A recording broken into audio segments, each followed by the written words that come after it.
faster. From the station that's on your side, News 12, first at 5, continues. We're continuing to track severe storms all across our viewing area. As you can see, this just swath of storm coming through our area to Louisville right now. Yeah, a very active radar, and this is not what we like to see. We obviously need some rain, just not like this. Power outages also extending across our area. Also something we don't like to see. We're showing you a live look at Georgia Power's outage map right now. They're reporting about 500 outages in Warrenton and Thompson. Jefferson Electric, they're reporting more than 100 outages. In just the last hour, Aiken Electric was reporting more than 1,500 outages. Most of those people have their lights back on now, which is the good news, especially with the hot temperatures. That's you don't the want to first lose your thing. air conditioning. Yes, that's very the long. first thing I thought about when I heard the power going out. We have these hot temps that happened last week, even at my house here in Augusta. You know, we were getting up to 90 degrees in the house just in about an hour, Riley. Yeah, definitely do not want that this time of year. Not only is it very uncomfortable, but you got to worry about mold whenever temperatures do get that high in your house. But we are seeing it limits. Thanks, Riley. And these are photos from a viewer in Langley. You can see winds did some damage to their fence and took down the kids' basketball goal. And these pics were taken at around 3 this afternoon, and we'll have much more weather coverage right here in less than 10 minutes. Former President Donald Trump now facing a fourth indictment, this time in Georgia. All this announced late last night in Fulton County. Trump and several allies are accused of trying to overthrow the 2020 election results right here in Georgia. Abby Kasoris joins us live outside the Fulton County Courthouse. And Abby, what's next in this process? Well, former President Donald Trump and 18 defendants will have until the end of next week to travel to Atlanta and turn themselves in. That's according to District Attorney Fani Willis. Now, we haven't seen any sign of defendants here in Atlanta today, and we've seen the former president taking to social media to maintain his innocence. The state's role in this process is essential. On Monday night, Fulton County District Attorney Fani Willis announced an indictment against former President Donald Trump and 18 of his allies. Every individual charged in the indictment is charged with one count of violating Georgia's Racketeer, Influenced, and Corrupt Organizations Act through participation in a criminal enterprise in Fulton County, Georgia, and elsewhere to accomplish the illegal goal of allowing Donald J. Trump to seize the presidential term of office beginning on January 20th, 21. 98 pages, 41 indictment counts, 13 against former President Trump. The indictment mentions meetings, phone calls, and tweets from the former president, including this one from December, alleging ballot stuffing. I just want to find 11,780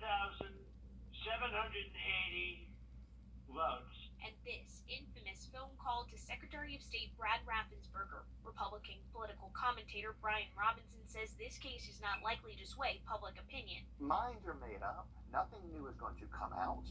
And as a result, the cake is already baked. On Monday, the former president posted on social media maintaining his stance that there is evidence of election fraud in Georgia 3 years ago. Georgia Governor Brian Kemp quickly responded, saying the 2020 election in Georgia was not stolen. Not trusting the election system is not a crime. That is not a criminal act. Fulton County District Attorney Fani Willis says she hopes to have a trial date within 60 days. Fulton County Sheriff Patrick Labatt says the defendants will not get special treatment. This means booking photos, fingerprinting, medical screenings, just up the road from the courthouse at the jail on Rice Street. It doesn't matter your status. We got mugshots ready for you. Trump announced via social media that he would be holding a press conference next Monday in New Jersey, where he will continue to maintain his innocence. Now, when it comes to when we might be able to see him here, people tell us it'll probably be later that week. Live in Atlanta tonight for WRDW News. All right, thanks for that, Abby. Of course, you will keep us posted. Well, this just in, live at 5. Bond is denied again for a father arrested twice in 2 years over his baby's suspicious death. Tyrone Scott was previously denied bond in the death of his 6-month-old. and he was denied bond again yesterday after requesting the decision be reconsidered. An incident report says the child died after being left alone on a reclining couch last October. We will continue following this story and bring you any updates. A large fight breaking out at Butler High School today, leading to some students either being suspended or arrested. In one of the videos you can see there the principal being hit, staff trying to control this situation. Now this fight is still under investigation, and Richmond County says they will continue to provide additional security at the school. In Aiken County, a deputy coroner is accused of stealing prescription from the dead. Now, Coroner Daryl Abel says Alton Smith is accused of mishandling prescription medications collected as evidence at death scenes in June. Now, after the allegations emerged, Smith was placed on administrative leave and he later resigned. Coroner Abel says Smith is being investigated by SLED.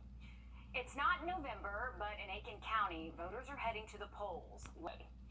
It's not November, but in Aiken County, voters are heading to the polls. Last week was the Republican primary for Aiken's mayor. And today, voters went out to vote in the special election primary for Aiken City Council District 8 seat.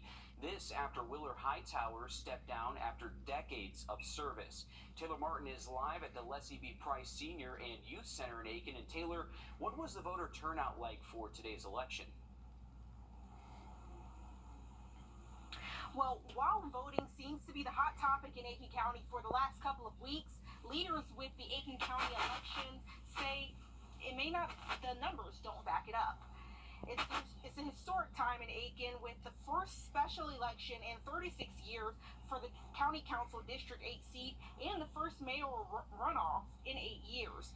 While momentum has seemingly risen for the mayoral election, the numbers don't say the same for the District 8 election, with only about less than 5% of registered voters in the district making their way to the polls. Michael Bond with Aiken County Elections says it's unexpected.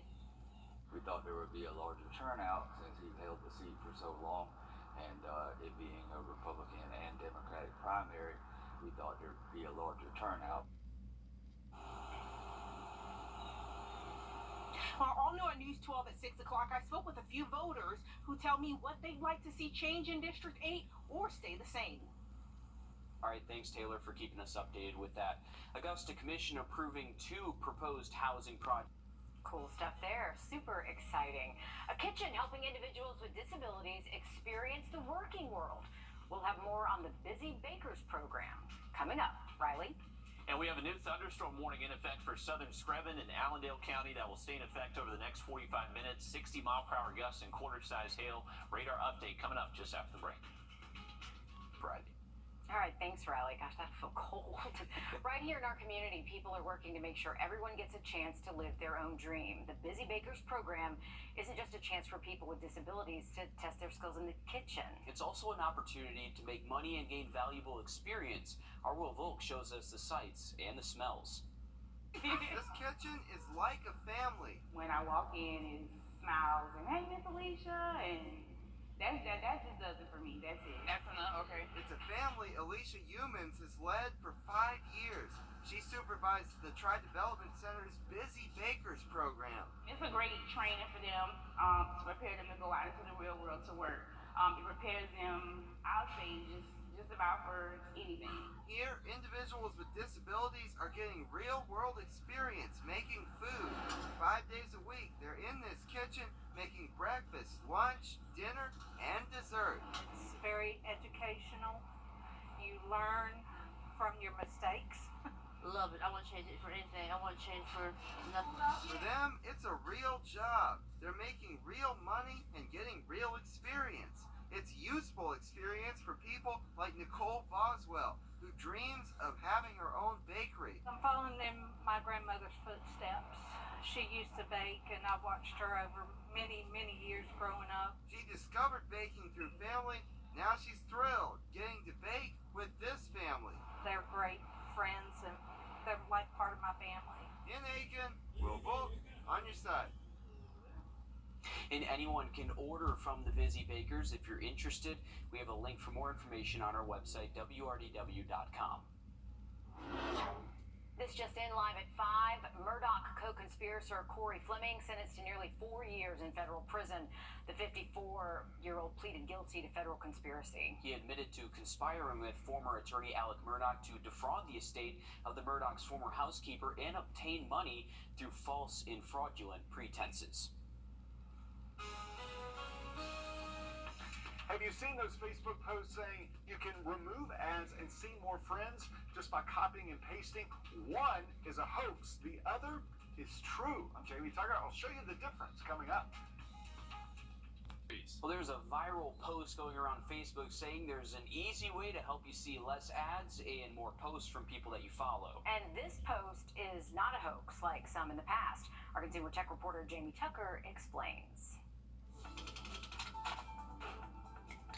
I guess we've all seen this Facebook post guiding you to copy and paste a paragraph to trick Facebook's algorithm, remove the ads, and see more of your friends' posts. This is a hoax used by scammers to find and dupe gullible Facebook users. But the similar Facebook post going around right now is not a hoax, and it does work. It says by copying, pasting, and posting this update, you'll bypass Facebook's algorithm that shows updates from only about 25 friends. And if you leave a comment, a hello, or a sticker, you'll see more posts from that friend. It's true. Facebook tends to show updates from the same friends at the top of your newsfeed. You may have 3,000 friends, but you seldom see posts from the majority of them. For example, this post from 3 days ago appears at the top of my feed, while more recent posts from other friends are hidden. Now, Facebook decides whose posts you'll see by looking at how often you engage with friends. If you comment or like their posts, you'll see more from them. Facebook also weighs interactions. A lot of people don't know this, but leaving a sticker or a reaction tells Facebook you're interested in their posts. Love, laugh, wow, and anger reactions mean more than just likes. So the more you react with those, the more you're going to see from those friends. If you're on the smartphone, you can also tap settings, then feed, then select friends, and you should see more posts and fewer ads. This isn't going to happen overnight, but in time, maybe a few weeks, you should start to see more posts from friends you're actually interested in higher up in your news feed. That's What the Tech. I'm Jamie Tucker. The Josie High School football team hasn't had a winning season since 2015. So in an effort to get it back on track, the Eagles are turning to a familiar face to lead the program. News 12 Sports Director Dan Booth just got back from Josie's practice as they continue to prepare for Friday's kickoff. Dan. Lawrence Pinckney is heading into his first season as head coach of his alma mater, and his experience playing in the SEC for the Florida Gators is helping him rally the troops. Due to the heat, the Eagles flew inside to get the work in the weight room and do some walkthroughs in the gym ahead of opening night on Friday.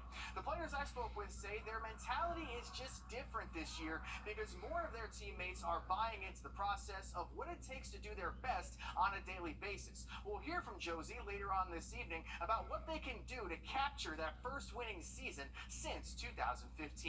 On Friday night, the state champion Harlem Bulldogs baseball team will receive their state championship rings. In the spring, the Bulldogs won the Class 3A state championship for the first time since 1986. Their ring ceremony will be held on the turf at 7 o'clock, right before 30 minutes or so before Harlem kicks off their football season against Greenbrier. That's it for sports. We'll be right back after this quick break.